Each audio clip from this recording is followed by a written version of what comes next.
ఏపీలో భారీ వర్షాలతో లక్షలాది ఎకరాల పంట నష్టం జరిగిందని, చితికిపోయిన రైతుల్ని ప్రభుత్వం ఆదుకోవాలని డిమాండ్ చేశారు AP Congress chief YS Sharmila.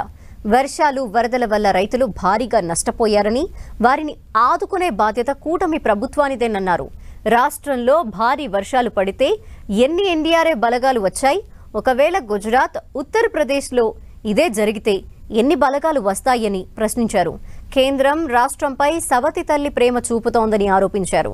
ఈ వర్షాలను ఏపీ సర్కార్ మామూలుగా చూడకుండా రాష్ట్ర విపత్తుగా ప్రకటించాలని వైఎస్ షర్మిల డిమాండ్ చేశారు.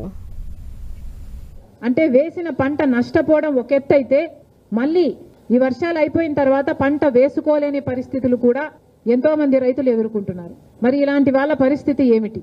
మళ్ళీ చెప్తున్నాం, కూటమి సర్కార్ అధికారంలో ఉంది. చంద్రబాబు గారు ముఖ్యమంత్రిగా ఉన్నారు. ముఖ్యమంత్రిగా ఉన్న చంద్రబాబు గారు మన రైతుల గురించి, వాళ్ళ పరిస్థితిని గురించి ఆలోచించాల్సిన అవసరం ఉంది. రైతులను ఆదుకోవాల్సిన అవసరం ఉంది. కూటమి సర్కారు అధికారంలో ఉంది. అయినా కూడా బీజేపీ వైఖరి మన పట్ల ఎలా ఉందో ఒకసారి ఆలోచన చేయండి. నేషనల్ డిజాస్టర్ ఎన్డీఆర్ఎఫ్ బలగాలు మన రాష్ట్రాలకి ఎంతమంది వచ్చారు? ఎంతమందిని ఆదుకున్నారు? ఇదే వర్షాలు ఒకవేళ యూపీలోనూ, గుజరాత్లోనూ పడితే అక్కడ ఎంతమంది బలగాలు ఉన్నారు? మన రాష్ట్ర